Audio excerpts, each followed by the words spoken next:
പിടിക്കുക എന്നതാണോ രാഷ്ട്രീയം കൊണ്ട് ഉദ്ദേശിക്കുന്നത്? അല്ല. രാഷ്ട്ര സേവനമാണെങ്കിൽ, രാഷ്ട്രത്തെ പുനർനിർമ്മിക്കുന്നതിന് വേണ്ടിയിട്ടുള്ള പ്രയത്നമാണെങ്കിൽ അത് തീർച്ചയായും രാജ്യത്തെ ഏറ്റവും അടിത്തട്ടിൽ ജീവിക്കുന്നവർക്ക് ആ നിലയിൽ മാറുവാൻ കഴിയണം. എന്തേ ഇവിടുത്തെ ആദിവാസികൾക്ക് ഇന്നും ഭൂമിക്ക് വേണ്ടി സമരം ചെയ്യേണ്ടി വരുന്നു? എന്തേ ഇന്ത്യയിൽ ഒരു പിടി മണ്ണില്ലാതെ, വളർന്നു കിടക്കാൻ പോലും ഒരു തണ്ട് ഭൂമിയില്ലാതെ, മരിച്ചാൽ കുഴിച്ചു മൂടുവാൻ 6 അടി മണ്ണ് പോലും ഇല്ലാത്ത ഇന്ത്യയിലെ ലക്ഷോപലക്ഷം ആൾക്കാർ ഇന്നും ഭൂമിക്ക് വേണ്ടി, ഒരു തണ്ട് ഭൂമിക്ക് വേണ്ടി സമരം ചെയ്യുന്നു? കിടക്കാൻ കൂരയില്ലാത്ത ലക്ഷക്കണക്കിന്, കോടിക്കണക്കിന് ജനങ്ങൾ ഇന്നും ഇന്ത്യയിൽ തെരുവോരങ്ങളിൽ കിടന്ന് വീടിന് വേണ്ടി, പാർപ്പിടത്തിന് വേണ്ടി നിലവിളി കൂട്ടുമ്പോൾ അവരുടെ ഒന്നും പ്രശ്നങ്ങൾ അങ്ങ് സിംഹാസനത്തിലിരിക്കുന്ന പ്രധാനമന്ത്രിയുടെയോ അതല്ലെങ്കിൽ കേന്ദ്രമന്ത്രിമാരുടെയോ അവരുടെ കാതുകളിലേക്ക് ചെല്ലുന്നില്ല, അവർ കേൾക്കുന്നില്ല. പൊട്ടന്മാർ കളിക്കുകയാണ് രാജ്യത്ത്. എന്നിട്ട് പറയുന്നു നമ്മൾ അങ്ങ് പാകിസ്ഥാനെ നോക്കൂ, പാകിസ്ഥാൻ നമ്മുടെ ശത്രു രാജ്യമാണ്, അതുകൊണ്ട് നമ്മൾ കരുതിയിരിക്കണം, നമ്മൾ ബോംബ് ഉണ്ടാക്കണം, മിസൈൽ ഉണ്ടാക്കണം, നമ്മൾ അമേരിക്കയിൽ നിന്നും ഫ്രാൻസിൽ നിന്നും അത്യാധുനിക യുദ്ധോപകരണങ്ങൾ വാങ്ങിക്കണം. എന്നിട്ടിങ്ങനെ വാങ്ങിക്കൂട്ടിയിട്ട് നമ്മൾ കണ്ണും കാതും കൂർപ്പിച്ച് ഇങ്ങനെ അയൽ രാജ്യങ്ങളിലേക്ക് നോക്കിയിരിക്കണം. നിങ്ങൾ പട്ടിണി കിടന്നോ, നിങ്ങൾ ചത്തൊടുങ്ങിക്കോ, ആരോഗ്യമില്ലാത്തവരായിരുന്നു, തിരുവണ്ടന്മാരെ സൃഷ്ടിക്കുന്ന വിദ്യാഭ്യാസത്താൽ നിങ്ങൾ ലോക നിലവാരത്തിൽ പിന്നാമ്പറങ്ങളിലേക്ക് പോയിക്കോ. പക്ഷേ അതൊന്നും ഇവിടെ പ്രശ്നമല്ല. ഇവിടെ പ്രശ്നമെന്ന് പറയുന്നത് മുന്നോക്ക വിഭാഗങ്ങൾക്ക് സുഖിച്ചു കഴിയുവാനുള്ള സമ്പത്ത് വേണം. ആ സമ്പത്ത് കുന്നുകൂട്ടുകയാണ് ഞങ്ങളുടെ പണി. എന്താ ഞങ്ങളുടെ രാഷ്ട്രീയ പണി എന്ന് പറയുന്നത്? ഈ രാജ്യത്തെ കോടാനുകോടി സമ്പാദിച്ചിട്ട് നയാ പൈസ പോലും രാജ്യത്തിന് വേണ്ടി ചെലവഴിക്കാതെ, രാഷ്ട്രത്തിന് വേണ്ടി ചെലവഴിക്കാതെ അപ്പാടെ പൈസ മാറ്റിവെക്കുന്ന ഈ കോർപ്പറേറ്റുകൾ നമ്മൾ മനസ്സിലാക്കേണ്ടത്, മറ്റ് ലോകരാജ്യങ്ങളിലൊക്കെ തന്നെ ഇത്തരം കോർപ്പറേറ്റുകളുണ്ട്, അവിടുത്തെ മുതലാളിമാരുണ്ട്. അവരൊക്കെ അവരുടെ ലാഭവിഹിതത്തിന്റെ ഇത്ര %% അവർ ആ രാജ്യത്തിന് വേണ്ടി മുടക്കുന്നു, രാജ്യത്തിന്റെ വികസന പ്രവർത്തനങ്ങൾക്ക് വേണ്ടി മുടക്കുന്നുണ്ടെങ്കിൽ ഇന്ത്യയിലെ കോർപ്പറേറ്റുകൾ അങ്ങനെ മുടക്കുന്നില്ല. അവർ ഈ രാജ്യത്തിന്റെ വിഭവങ്ങൾ ഉപയോഗിച്ചു, ഈ രാജ്യത്തിന്റെ ജലവും വൈദ്യുതിയും അതേപോലെ ഈ രാജ്യത്തിന്റെ മറ്റ് സംവിധാനങ്ങൾ ഉപയോഗിച്ചുകൊണ്ട് കമ്പനി നടത്തി ലാഭങ്ങൾ ഉണ്ടാക്കുമ്പോൾ പൈസ പോലും ഇതിന്റെ പുരോഗമനത്തിന് വേണ്ടി നീക്കിവെക്കുന്നില്ല, മാറ്റിവെക്കുന്നില്ല എന്ന് പറയുമ്പോൾ ഇവർക്ക് ആരോടാണ് കൂറ്? ഈ രാജ്യത്തോട് കൂറുണ്ടോ? അങ്ങനെ കൂറില്ലാത്തവരെ വീണ്ടും അവരെ ബാധ്യതകൾ ഉണ്ടാക്കുമ്പോൾ രാജ്യത്തിൽ നിന്ന് വീണ്ടും അവർക്ക് പൈസ കൊടുത്ത് ഇന്ത്യയുടെ സമ്പത്ത് ഇവിടെ ഒരു മറ്റം ആൾക്കാരിലേക്ക് കേന്ദ്രീകരിക്കുന്ന സ്വകാര്യവൽക്കരണം നടക്കുമ്പോൾ ഏറ്റവും അവസാനമായി ട്രെയിൻ വിൽക്കുന്നു, റെയിൽവേ സ്റ്റേഷൻ വിൽക്കുന്നു, വിമാനത്താവളം വിൽക്കുന്നു. അങ്ങനെ അനുദിനം വിൽപ്പന നടത്തുകയാണ്. അവസാനം പട്ടിണി കിടക്കുന്നവന്റെ ഉടുമുണ്ട് പോലും വിൽക്കുന്ന അവസ്ഥയിലേക്ക് കാര്യങ്ങൾ പോകുന്നു. അവിടെയും സ്വകാര്യവൽക്കരണം നടത്തുവാൻ ഇത്തരം പാർട്ടികൾ നാളെ തീരുമാനിച്ചാൽ നമ്മൾ അമ്പരക്കേണ്ട കാര്യമില്ല, അതിശയിക്കേണ്ട കാര്യമില്ല. ആ നിലയിൽ നെറികെട്ട രാഷ്ട്രീയം ഇന്ത്യയിൽ പയറ്റുകയാണ്. ഇന്ത്യയിൽ നെറികെട്ട രാഷ്ട്രീയം കൊണ്ടുവന്നിട്ട് ഇവിടെ ആൾക്കാരെ ഭീഷണിപ്പെടുത്തുന്നു, ജനാധിപത്യത്തെ അട്ടിമറിക്കുന്നു. അങ്ങനെ ജനാധിപത്യത്തെ അട്ടിമറിച്ചുകൊണ്ട് ഇവിടെ ജനാധിപത്യത്തിന്റെ ബേസിക് സ്ട്രക്ചറിനെ പോലും ഇല്ലാതാക്കിക്കൊണ്ട് നിയമങ്ങൾ പാസാക്കുന്നു. എന്താണ് നാം മനസ്സിലാക്കേണ്ടത്? ഇന്ത്യ ഭരിക്കുന്ന BJP കഴിഞ്ഞ തെരഞ്ഞെടുപ്പിൽ അവർക്ക് കിട്ടിയ വോട്ടിന്റെ ശതമാനം എന്ന് പറയുന്നത് വെറും 37% വോട്ട് മാത്രമാണ് അവർക്ക് ലഭിച്ചതെങ്കിൽ 303 സീറ്റാണ് അവർക്ക് കിട്ടിയത്.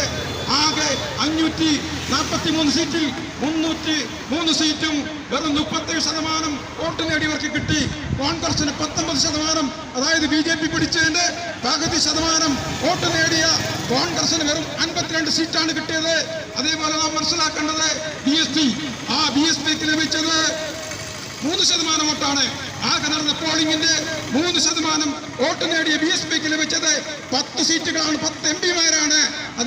അതേപോലെ ADU എന്ന് പറയുന്ന പാർട്ടി, ആ പാർട്ടി പിടിച്ചത് 1.5% വോട്ടാണ്.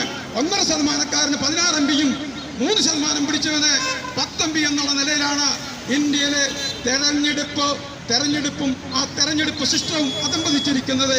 ജനാധിപത്യത്തെ അട്ടിമറിക്കുകയാണ് പ്രിയമുള്ളവരെ. ആ ജനാധിപത്യത്തെ അട്ടിമറിച്ചുകൊണ്ട് സമസ്ത മേഖലയിലും ജനാധിപത്യത്തിന് വിരുദ്ധമായ നയങ്ങൾ കൊണ്ടുവന്നിട്ട് ഇതാണ് ജനാധിപത്യം എന്ന് പറയുന്ന ഇന്നലകളിൽ നമ്മൾ കേട്ടിട്ടുണ്ടല്ലോ. ആടിനെ കാണിച്ചിട്ട് ഇത് പട്ടിയാണ്, ഇത് പേപ്പട്ടിയാണെന്ന് പറയുന്ന അതേ നയമാണ് ഇവിടെ ജനാധിപത്യ വിരുദ്ധമായ കാര്യങ്ങൾ, നയങ്ങൾ, പദ്ധതികൾ നടപ്പിലാക്കിയിട്ട് ഇവിടെ പറയുന്നു. ഇതാണ് ജനാധിപത്യം എന്ന് പറഞ്ഞുകൊണ്ട് ജനാധിപത്യത്തിൽ തന്നെ ആൾക്കാരിൽ തെറ്റിദ്ധാരണ ഉണ്ടാക്കുന്ന നിലയിലേക്ക് കാര്യങ്ങൾ പോകുന്നു. അങ്ങനെ രാജ്യം ഭരിക്കുന്നവർ ഈ രാജ്യത്തിന്റെ ഈ ഭരണഘടനയെ, ജനാധിപത്യ ഭരണഘടനയെ അട്ടിമറിക്കുകയാണ് പ്രിയമുള്ളവരെ. നമ്മൾ മനസ്സിലാക്കേണ്ടത് ഈ രാജ്യത്ത് ഭരണഘടന വിഭാവന ചെയ്യുന്നത് ഇന്ത്യയിലെ മുഴുവൻ മനുഷ്യർ മനുഷ്യരും അത് ജാതിയുടെയോ മതത്തിന്റെയോ വർഗത്തിന്റെയോ ലിംഗത്തിന്റെയോ ദേശത്തിന്റെയോ ഭാഷയുടെ അടിസ്ഥാനത്തിൽ വേർതിരിവുകളില്ലാതെ വിവേചനങ്ങളില്ലാതെ ഇന്ത്യയിലെ മുഴുവൻ ആൾക്കാരെയും ഒന്നായി കണ്ടുകൊണ്ട് ഇന്ത്യ ഒരു യൂണിറ്റി ആയിക്കൊണ്ട് ആ ജനാധിപത്യത്തെ ദേശീയത ഉയർത്തിക്കൊണ്ട് ഇന്ത്യ ലോക രാജ്യങ്ങൾക്ക് മാതൃകയാവാൻ ആഹ്വാനം ചെയ്യുന്ന സുന്ദരമായൊരു ഭരണഘടന നമുക്കുണ്ട്. പക്ഷേ ആ ഭരണഘടനയെ തൊട്ട് സത്യം ചെയ്തുകൊണ്ടും പ്രതിജ്ഞ ചെയ്തുകൊണ്ടും അധികാരത്തിൽ വരുന്നവർ ആ ജനാധിപത്യ ഭരണഘടനയുടെ ബേസിക് സ്ട്രക്ചറിനെ അതിന്റെ ഘടനയെ അട്ടിമറിക്കുകയാണ് പ്രിയമുള്ളവരെ. അങ്ങനെ അട്ടിമറിച്ചുകൊണ്ട് ഇവിടെ ന്യൂനപക്ഷ വോട്ട് നേടിയവൻ ഭൂരിപക്ഷത്തെ ഭരിക്കുന്നു. നമ്മൾ മനസ്സിലാക്കുക, ഒരു രാജ്യത്തിന്റെ ന്യൂനപക്ഷത്തിന്റെ വോട്ട് വാങ്ങിച്ചവർ ഭൂരിപക്ഷത്തെ ഭരിക്കുക എന്ന് പറഞ്ഞാൽ ഭൂരിപക്ഷക്കാരന്റെ വോട്ടിന് വിലയില്ലാതായി പോകുന്നു, ഭൂരിപക്ഷക്കാരന്റെ വോട്ടിന് മൂല്യമില്ലാതായി പോകുന്നു. ഭൂരിപക്ഷക്കാരന്റെ അഭിപ്രായങ്ങൾക്ക് പാർലമെന്റിൽ അതിന് അഭിപ്രായങ്ങൾക്ക് യാതൊരു വിലയുമില്ലാതാവുന്നു. ഇവിടെ ന്യൂനപക്ഷ വോട്ട് പിടിച്ചവർ അവരുടെ രാഷ്ട്രീയ താല്പര്യങ്ങൾ അതൊക്കെ ഇവിടെ നിയമമായി പദ്ധതിയായി നയമായി രൂപീകരിച്ചുകൊണ്ട് വരുമ്പോൾ ഇന്ത്യയിൽ എന്താണോ ജനാധിപത്യമാണോ നടക്കുന്നത്? അല്ല എന്നാണ് ഞങ്ങൾ പറയുന്നത്. അംബേദ്കർ പാർട്ടി ഓഫ് ഇന്ത്യ പറയുന്നു, ജനാധിപത്യത്തെ അട്ടിമറിക്കുന്ന പണിയാണ് ഇവിടെ ചെയ്തുകൊണ്ടിരിക്കുന്നത്. എന്താണ് ഈ സമീപകാലത്ത് നമുക്കറിയാം ഏറ്റവും കൂടുതൽ വിവാദമുണ്ടാക്കിയ വിഷയം എന്താണ്? പൗരത്വ നിയമം കൊണ്ടുവന്നപ്പോൾ എന്താണ് പൗരത്വ നിയമം? ആരാണ് പാസ്സാക്കിയത്? 37% വോട്ട് നേടിയ ആളാണ് ഇവിടെ പാസ്സാക്കിയത്. ഇവിടെ 63% വോട്ട് നേടിയവർ പാടില്ല എന്ന് പറഞ്ഞപ്പോൾ അത് കേട്ടില്ല. അത് കേൾക്കുവാൻ ഇന്ത്യയുടെ പാർലമെന്റിൽ ആരും ഉണ്ടായില്ല. അവസാനം ഇന്ത്യയിൽ ആൾക്കാർ തെരുവിലിറങ്ങി. ആ തെരുവിലിറങ്ങിയിട്ട് ഇത് പാടില്ല, ജാതിയുടെ പേരിൽ മതത്തിന്റെ പേരിൽ പൗരത്വം കൊടുക്കുന്ന പണി നമ്മുടെ ഭരണഘടനയ്ക്ക് വിരുദ്ധമാണെന്ന് പറഞ്ഞിട്ടും ഇക്കൂട്ടർ കേട്ടില്ല. കാരണം എന്താണ്? ജനാധിപത്യം പാലിക്കാൻ വേണ്ടിയിട്ടല്ല അവർ കയറിയിരിക്കുന്നത് ഇന്നലകളിൽ മനുസ്മൃതി വെച്ചുകൊണ്ട് ഇന്നലകളിൽ ഈ രാജ്യത്തെ ആൾക്കാരുടെ പാവപ്പെട്ടവന്റെ അവന്റെ അവകാശങ്ങൾ, അവന്റെ സ്വാതന്ത്ര്യങ്ങൾ, അവന്റെ ഭൂമി എല്ലാം പിടിച്ചെടുത്തുകൊണ്ട് ഇന്നലകളിൽ ഈ നാട് ഭരിച്ച ആ വ്യവസ്ഥയുണ്ടല്ലോ, ആ വ്യവസ്ഥ ഊട്ടി വളർത്തുവാൻ, ആ വ്യവസ്ഥ തിരികെ കൊണ്ടുവരുവാൻ വേണ്ടിയിട്ടുള്ള പണിയെടുക്കുന്നവരാണ് ഇവിടെ.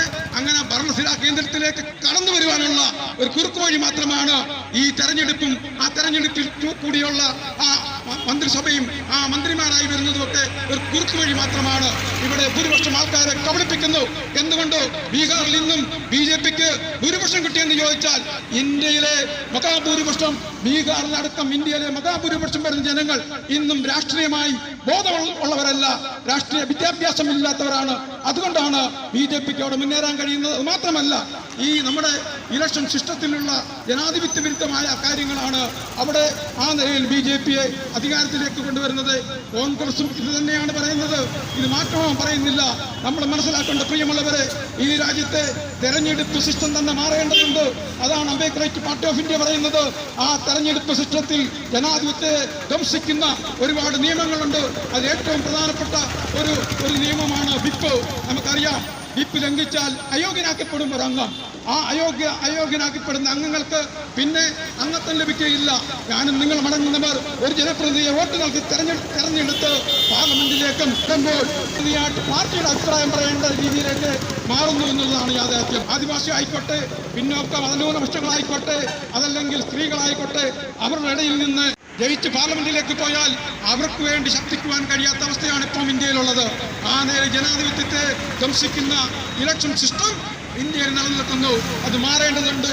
അങ്ങനെ ഇന്ത്യയിൽ ജനാധിപത്യത്തെ സംരക്ഷിക്കുവാൻ വേണ്ടിയിട്ട് നാല് റിഫോംസ് ഉണ്ടാവണമെന്നും അത് ബില്ലായി പാർലമെന്റിൽ വെച്ചിട്ടുണ്ട് അംബേദ്കർ പാർട്ടി ഓഫ് ഇന്ത്യ. ഇന്ത്യയിലെ 543 MPമാർക്ക് അതിന് കോപ്പി കൊടുത്തിട്ടുണ്ട്. എന്തുകൊണ്ട് ചർച്ച ചെയ്യുന്നില്ല? ഇന്ത്യയിൽ അടിയന്തരമായി ജനാധിപത്യത്തെ പരിപോഷിപ്പിക്കുവാൻ, ജനാധിപത്യത്തെ കാത്തു സൂക്ഷിക്കുവാൻ ഇന്ത്യയിൽ അടിയന്തരമായി പരിഹരിക്കേണ്ട കാര്യങ്ങൾ അത് ബില്ലായി അംബേദ്കർ പാർട്ടി ഓഫ് ഇന്ത്യ എന്ന് പാർലമെന്റിൽ മുന്നിൽ വച്ചിട്ടുണ്ട്. പ്രിയമുള്ളവരെ, ഈ രാജ്യത്ത് ജനാധിപത്യത്തെ സംരക്ഷിക്കുവാൻ, ജനാധിപത്യത്തിൽ അധിഷ്ഠിതമായി രാജ്യത്തെ കൊണ്ടുവന്നെത്തിക്കുവാൻ, രാജ്യത്തെ രാഷ്ട്രീയ പ്രവർത്തനം അത് സ്വാർത്ഥമായി രാഷ്ട്രീയ പ്രവർത്തനം നടത്തി രാജ്യത്തെ മുന്നോട്ട് നയിക്കുവാൻ, ആ നിലയിൽ ആർജവമുള്ളവർ അംബേദ്കർ പാർട്ടി ഓഫ് ഇന്ത്യയുടെ നേതൃത്വത്തിൽ രാജ്യത്തെമ്പാടും പുതിയൊരു വിപ്ലവത്തിലൂടെ ഇന്ത്യ പുനഃസൃഷ്ടിക്കുവാൻ വേണ്ടിയിട്ട് ജനാധിപത്യത്തിൽ അധിഷ്ഠിതമായി പുനഃസൃഷ്ടിക്കാൻ വേണ്ടിയിട്ടുള്ള വടക്കൻ നിവാസികൾ ഈ അംബേദ്കർ പാർട്ടി ഓഫ് ഇന്ത്യയുടെ അതിന്റെ പിന്നിൽ അണിനിരന്നുകൊണ്ട് അതിന് ഊർജം പകർന്നുകൊണ്ട് അതിന് പിന്തുണ നൽകിക്കൊണ്ട് ഐക്യദാർഢ്യം പ്രഖ്യാപിച്ചുകൊണ്ട് നാളുകളിൽ ഈ അംബേദ്കർ രാഷ്ട്രീയം ജനാധിപത്യത്തിൽ വേണ്ടിയിട്ടുള്ള അംബേദ്കർ രാഷ്ട്രീയത്തിന് വേണ്ടി നിലകൊള്ളുമെന്ന്